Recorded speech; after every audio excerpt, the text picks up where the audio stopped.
Cooking some old-fashioned popcorn and one of them foil exploding UFO things. I ain't never done it before. Let's see what happens.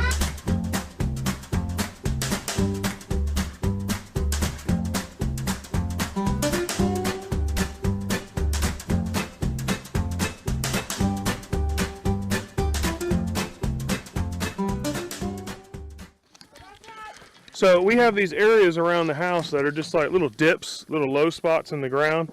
And because our soil is so rocky, they'll often have like big rocks in them, little rocks, and they're kind of treacherous to walk through. You know, you could easily roll an ankle. So what we've been doing is when the weather permits, it's nice, and when we have time, we go out to our entrance and get some fill dirt that has mixed with gravel and soil and bring it back here and kind of fill in all these low spots. It's working out really good. Here's one that I filled a while ago. It's already starting to grow in, and this was a bad depression that had lots of big jaggedy rocks in it, and now it's just smooth with the rest of the land. You don't have to worry about, you know, killing yourself walking over it. But we have limited resources. We don't have a big fancy tractor or anything like that, so we've been doing some old school manpower with a little bit of new school thinking. We got a garden wagon with a tote in it and a shovel, and right now Cameron's going to go get a load of dirt. But here's one we've been working on right here today, and we've got it filled in pretty good. This was easily one of the deepest ones. I mean, it was very, very deep. Over here, you could see, let me focus. Over here, you could see there's a rock, and it was protruding out very far, so much so we had to avoid it when we were driving up our driveway. Now we have filled this in so much that it's almost flush, so it's much, much better, and makes the area around our house much nicer. So Cameron's going down the driveway to get a load, and then what Kristen's been doing is driving the van down there to meet him when he has a full load and hook the wagon to the back of the van and pull it up. Because we pulled the very first wagon up the driveway, and let me assure you, it was a nightmare. But I did get it up the driveway. It was a workout, but I got it up there. But then after that, Kristen was like, yeah, let's just use the van. And here's old worker Cameron here, slaving away with a shovel. Clearly mistreated. And you can see what happens is the county comes through our road every once in a while, every one or maybe once or twice a year, and they grade our road down to make it level and fill in potholes. At least they try anyway. They do a decent job. But when they're done, it leaves these big mounds on the side of the road that are just full of gravel and dirt. Some are bigger than others. The ones near our house aren't that big, but there's some other spots you can drive by a 2-foot mound that goes for a few hundred feet on the side of the road of just dirt and gravel. we're just coming out near our entrance and gathering some of it and using to fill the holes. And it's working out pretty good. You can see, there's our entrance right there. Krista in the van. Here's Kason. And you can see where we've already gotten some. And Cameron's right here. So he'll fill up that bin about halfway, and then we'll take another load up the driveway and level out some holes.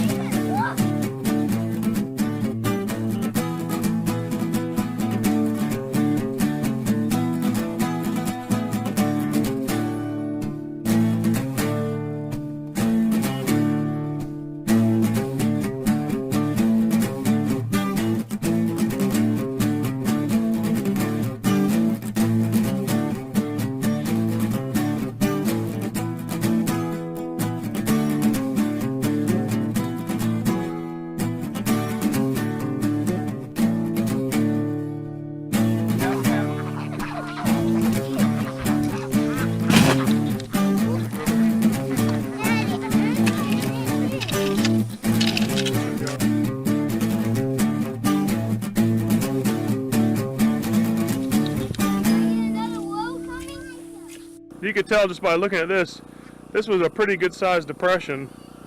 I'm wondering if maybe a meteorite or something striked right here. But we got it leveled out to where that rock was, so I'm pretty happy with it. Now I think we'll be able to cut in right when we're pulling in and not worry about hitting that big dip or hitting that rock. Now it'll be a little more solid, not so shallow. So just another project on the farm. Dogs are outside, kids are playing, sun's starting to come out. It was a gorgeous day for the longest time. The clouds were out and it was only about 75 degrees, and now the sun's out. It's not too bad, but what a gorgeous fall morning we had. Ducks are about their business, looking around for bugs or who knows what. We are having an outside play day after having so many inside days because it was so hot.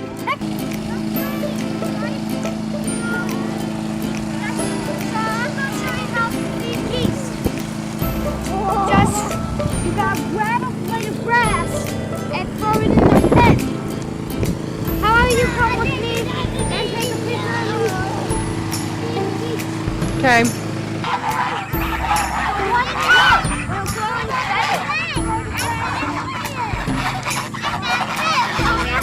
Yeah.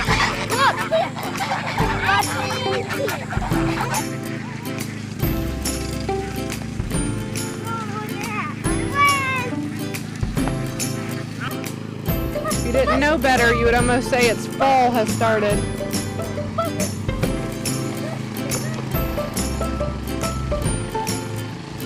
Just finished mowing this nice area by the house, and Krista and I noticed the other day we have some volunteer corn coming up right here.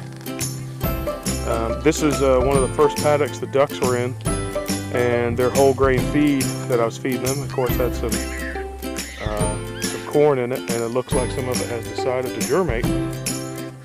Pretty amazing. So we're going to let this stay here. I mowed all around it, and you'll notice this area, it looks like there's a lot of dead material here, but it's actually not. This area was where the duck's house was for a long time, and so it just was heavily saturated with manure, and there was lots of bugs and fly larvae in it.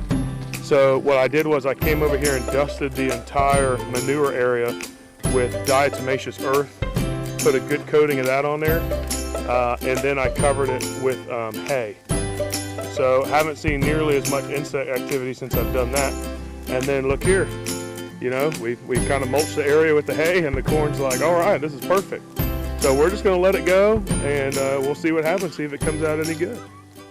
So we still had a lot of those potatoes left that Pastor Ryan gave us, and we were thinking what we're going to do with them, And I don't think I can eat 30 baked potatoes, but I might be able to eat 30 potatoes with french fries.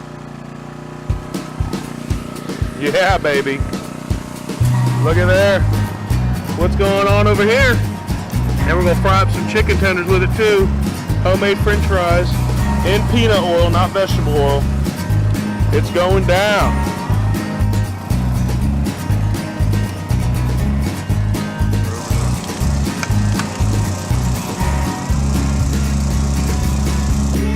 Alright, so what's for dinner here, guys? What are we getting ready to have? This and all this. French fries and chicken strips? Do you guys think you can eat all these French fries? Yeah, we'll take the whole thing and drop it on our plate, and we'll eat the whole thing up full of fries. Okay. We'll eat them all fries, and there won't be some. Oh. So, recently got this new feed for the ducks that's getting closer to them laying eggs. This is called a layer mash. It's a non-GMO mash grain mixture. And I'm about to soak it also. This you don't have to soak overnight or anything like that. I just get it wet right away, and then you don't lose any of the fine powder or anything. It just turns into like a oatmeal. I give them about 10 pounds a day, just like the whole grain. Some water in it.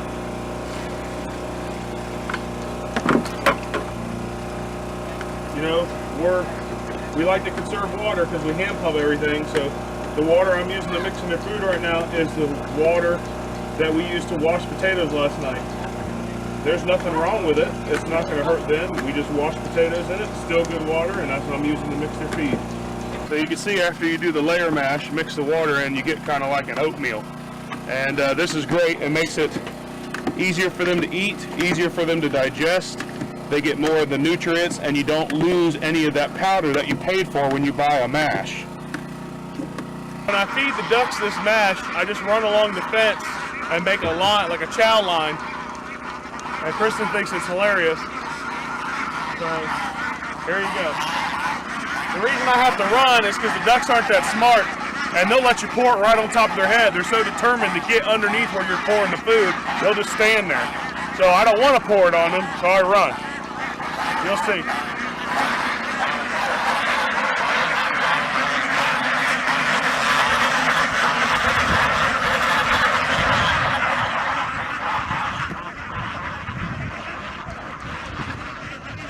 I think it came out in a clump instead of a line.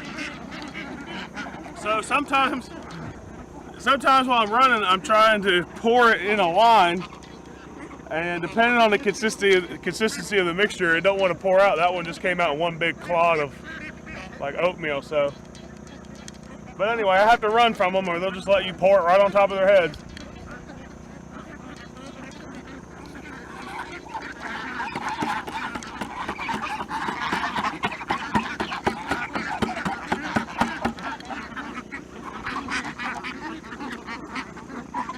Here was a dirty piece.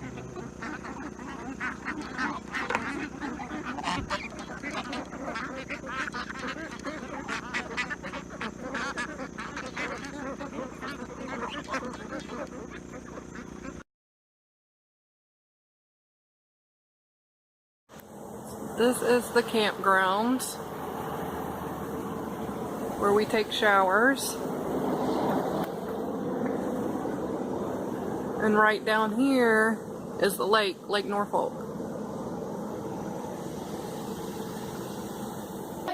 Okay. So on the way to town, once or twice a week, we will stop and take showers. We'll wash the kids 2 at a time. Shower, potty, warm water, feels amazing. Alright, Daddy taking a clean kid back to the car and gonna get out a dirty one.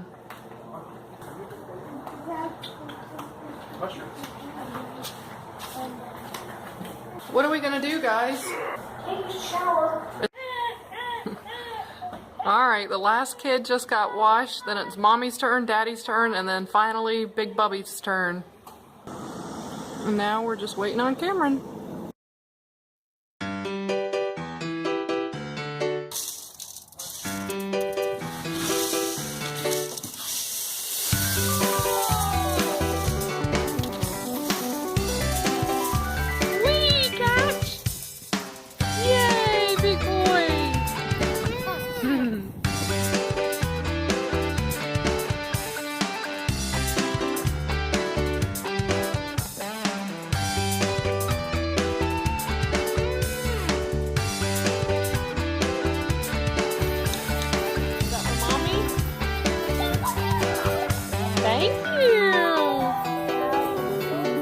you, baby.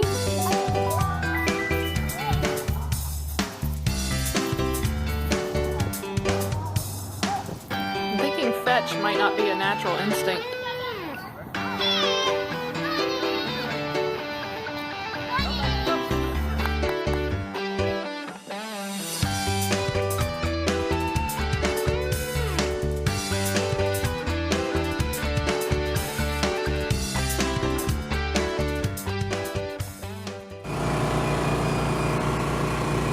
Okay, babe, can you give me a minute to tell me about what you're doing?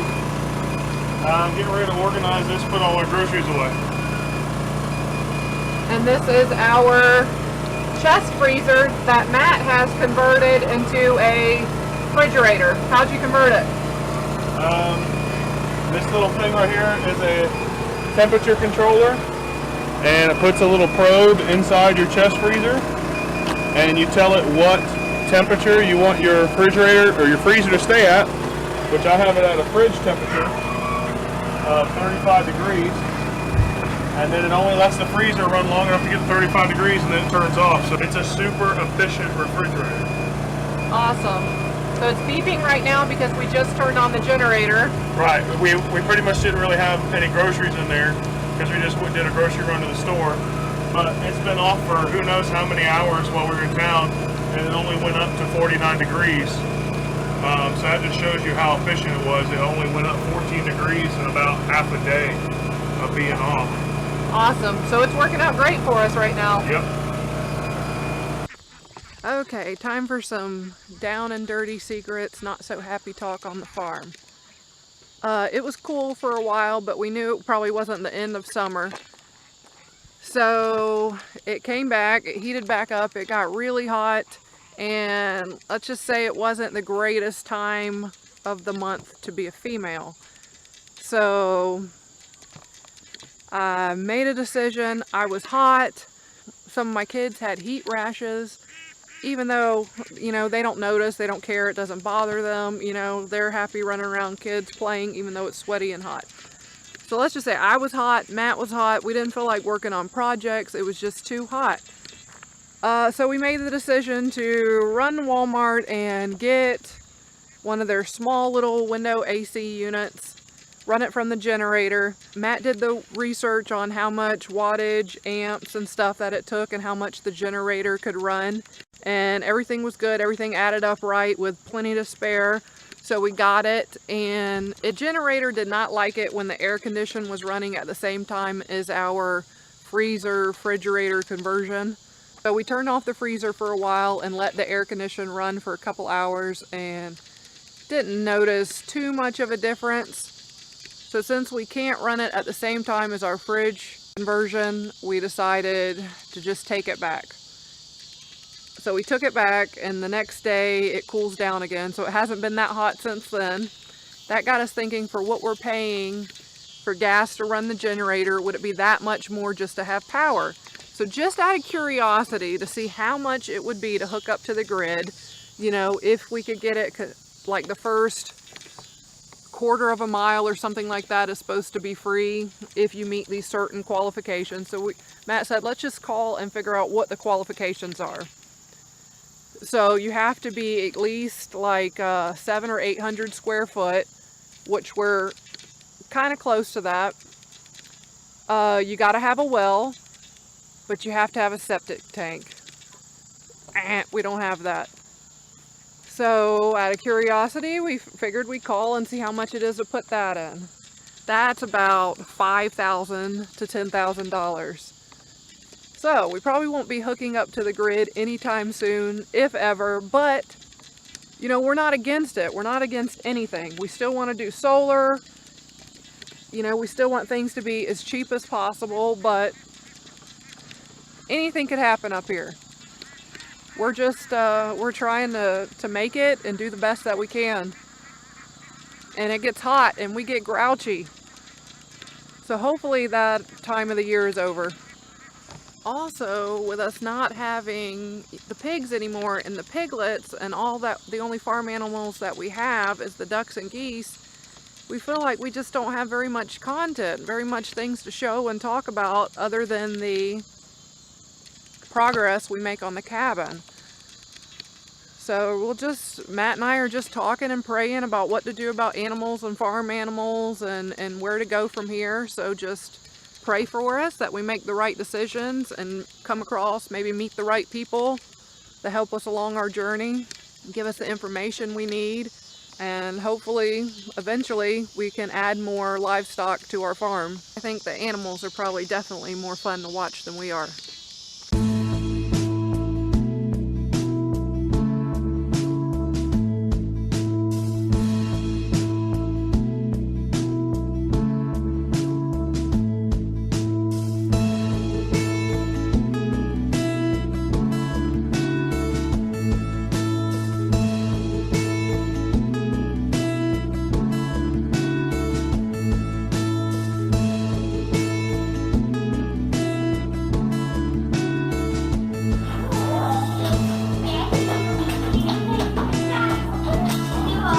Seems like everybody wants a turn in Daddy's lap when he's trying to work.